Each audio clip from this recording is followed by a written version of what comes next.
नमस्कार, मेरा नाम डॉक्टर अनुज किरदर है। आज हम बात करने जा रहे हैं टॉन्सिलेक्टमी यानी टॉन्सिल के ऑपरेशन के बारे में। पहले समझ लेते हैं टॉन्सिल क्या होते हैं। टॉन्सिल यहाँ गले में अंदर की तरफ साइड पे 2 लिम्फोइड टिश्यू की गांठें होती हैं। ये कई लोगों में ज्यादा होती हैं या इन्फेक्शन बार बार होता रहता है या इरिटेट करती रहती हैं, दर्द या बुखार करती रहती हैं। इस बीमारी को समझने के लिए पहले 4 नंबर वीडियो देख लीजिए।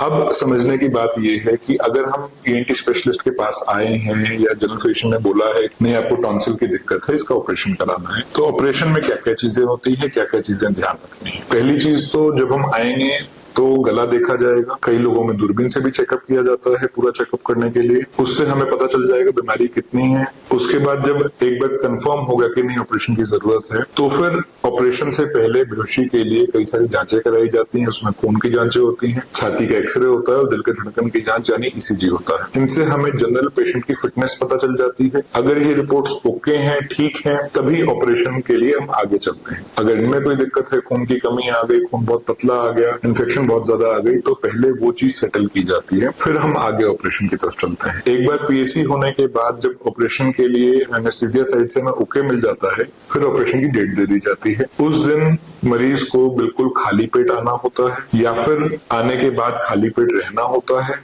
बेसिकली ऑपरेशन से पहले 6 घंटे हमें बिल्कुल कुछ नहीं खाना पीना, यानी कि पानी भी नहीं पीना, कोई चाय बिस्किट नहीं। ऑपरेशन से पहले 6 घंटे के लिए मुंह के रस से कुछ नहीं जाएगा। दूसरी चीज, अगर हमें उस दिन बुखार है, दर्द है या कोई और तकलीफ है, तो ये चीज पहले ही अपने डॉक्टर को बतानी है। तीसरी चीज, कोई एलर्जीज है, कोई दवाई हमें सूट नहीं करती, कभी पहले रिएक्शन हुआ, तो ये सब भी ऑपरेशन से पहले अपने डॉक्टर को बताना है। फिर समझना यह है कि ऑपरेशन पूरी बेहोशी में किया जाता है। OT में ले जाने के बाद यानी कि जो हाथ में सुई लगती है उसी के थ्रू दवाई दे दी जाती है, मरीज सो जाता है। ये मुंह के रास्ते ही हो जाता है, तो ऑपरेशन में कोई चीरा निशान नहीं आता है। कई सारे तरीकों से किया जाता है। जो सबसे पुराना तरीका था वो कोल्ड स्टील बोलते हैं उसको, कि जिसमें नॉर्मल इंस्ट्रूमेंट से पकड़ के निकाल दिया जाता है। आजकल हम या तो बाइपोलर कॉटरी या फिर कॉबलेटर से करते हैं। ये पहले वाली टेक्निक से बहुत ज्यादा सेफ है। इसमें बाद में ब्लीडिंग का रिस्क कम हो जाता है और दूसरी चीज ये है कि बाद में हीलिंग फास्ट होती है। इन सब में से बेस्ट टेक्निक कॉबलेटर की है। उसके बारे में और जानकारी के लिए 3 नंबर वीडियो आप देख सकते हैं। ऑपरेशन के बाद मरीज को बेहोशी से बाहर निकलने के बाद रिकवरी रूम में शिफ्ट कर दिया जाता है।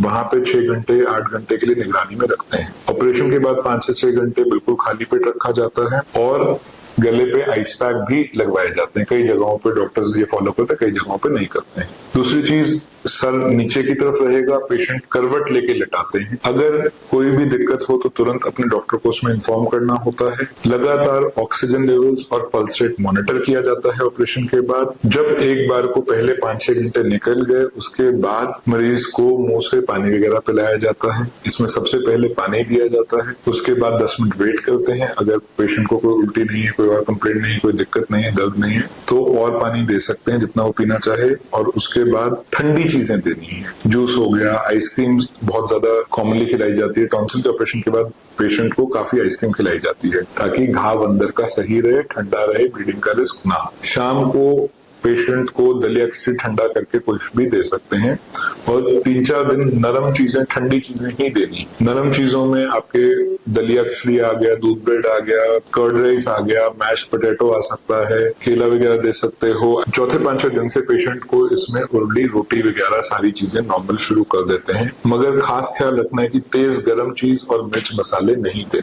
ऑपरेशन के बाद इसमें दवाइयां चलती हैं, इन्फेक्शन ना हो उस चीज के लिए, दर्द ना हो उस चीज के लिए और ब्लीडिंग ना हो उस चीज के लिए। सबसे जरूरी चीज ऑपरेशन के बाद है गरारे। ऑपरेशन के बाद दवाई से गरारे कराए जाते हैं ताकि घाव साफ रहे और इन्फेक्शन ना लगे। ये दिन में 3 से 6 बार करने ही करने हैं। अगर बच्चा है तो बच्चे को और स्पेसिफिकली साथ लग के करवाने हैं। ऑपरेशन के बाद 24 घंटे तक मरीज को हॉस्पिटल में निगरानी में रखा जाता है और उसके बाद छुट्टी कर देते हैं। फिर सवाल आता है एक्टिविटी का कि काम कब से कर सकते हैं, बच्चा स्कूल कब से जा सकता है। तो स्कूल 10 एक दिन बाद अगर बच्चा बिल्कुल ठीक है तो भेज सकते हैं। 10 दिन तक कोई स्ट्रेनस एक्टिविटी, भाग दौड़, बाहर की गेम्स हो गई, फुटबॉल, क्रिकेट, ये सब नहीं खेलना, बच्चे ने रेस्ट करना है। एडल्ट में भी हम 10वें दिन से काम पे जा सकते हैं। अगर हम बिल्कुल ठीक है तो हम 7वें दिन से भी जा सकते हैं। गरारे इसमें लंबे समय तक चलते हैं, वो और दवाइयां चलती रहेंगी। हमें जोर लगा के नहीं बोलना, नॉर्मल बात करने में बिल्कुल कोई दिक्कत नहीं। जैसे हम बात कर रहे हैं वैसे बात कर सकते हैं। हैं, चिल्लाने पे जोर नहीं लगाना, उसमें यहाँ पे प्रेशर पड़ता है। फिर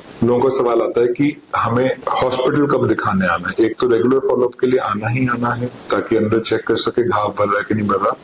दूसरी चीज ये, अगर पेशेंट को ब्लीडिंग होती है, मुंह से या नाक से ताजा खून आता है तो तुरंत अस्पताल आना है। अगर दर्द होता है, जो दवाई दे रखी है उसे नहीं सेट हो रहा, तो अपने डॉक्टर को एक बार इन्फॉर्म कीजिए। अगर बुखार आ रहा है बार बार जो टूट नहीं रहा या दवाई से नहीं आराम आ रहा, तो हॉस्पिटल आके दिखाना है। कई लोगों के सवाल होते हैं टॉन्सिल फिर से तो नहीं हो जाएंगे? नहीं, टॉन्सिल अगर एक बार निकल गए फिर से नहीं होते। ऑपरेशन पूरी बेहोशी में होता है तो इसमें कोई मरीज को पता नहीं चलता, कोई भी दर्द का पता नहीं चलता। बाद में दर्द की दवाइयां दी जाती हैं ताकि दर्द ना हो। नॉर्मल खाना आप 15वें दिन से शुरू कर सकते हैं, नॉर्मल 7 दिन से शुरू कर सकते हैं। तेज गर्म चीजें और मिर्च मसाले नहीं शुरू करने, वो चीजें आप 15वें से 20 दिन के बाद शुरू कर सकते हैं। जितना अवॉइड करेंगे, जितना परहेज रखेंगे, वो आपके लिए बेटर है। फिर एक सवाल आता है कि टॉन्सिल तो हमारे इम्यून सिस्टम का पार्ट है, अगर टॉन्सिल निकाल दिए तो इम्यूनिटी खत्म हो गई? नहीं, ऐसा नहीं है। टॉन्सिल इम्यून सिस्टम का एक छोटा सा हिस्सा है जो 5 साल तक ज्यादा एक्टिव होता है, उसके बाद वैसे भी इसका यूज कम हो जाता है। इम्यूनिटी के लिए हमारे शरीर में और कई सारी चीजें हैं, जो हमारा सलाइवा बन रहा है, जो पेट में एसिड बन रहा है, ये सारी चीजें इम्यूनिटी में पार्ट अपना प्ले करती हैं। तो ऐसा नहीं है टॉन्सिल निकाल दिए तो इम्यूनिटी खत्म हो जाएगी। दूसरी बात यह है कि टॉन्सिल उन्हीं लोगों में निकाले जाते हैं जिसमें टॉन्सिल फायदे की जगह नुकसान कर रहे हैं, जिसमें टॉन्सिल बार बार परेशान कर रहे हैं। टॉन्सिल निकालने से आपकी इम्यूनिटी खराब नहीं होगी, रादर बार बार इन्फेक्शन ना होने से इम्यूनिटी आपकी इंप्रूव होगी। अगर इस बीमारी से संबंधित कोई भी सवाल है तो नीचे कमेंट में पूछ सकते हैं। अगर कोई और जानकारी चाहिए तो वो भी कमेंट से पूछ सकते हैं, और अगर वीडियो पसंद आया तो लाइक और शेयर कीजिए। Thank you.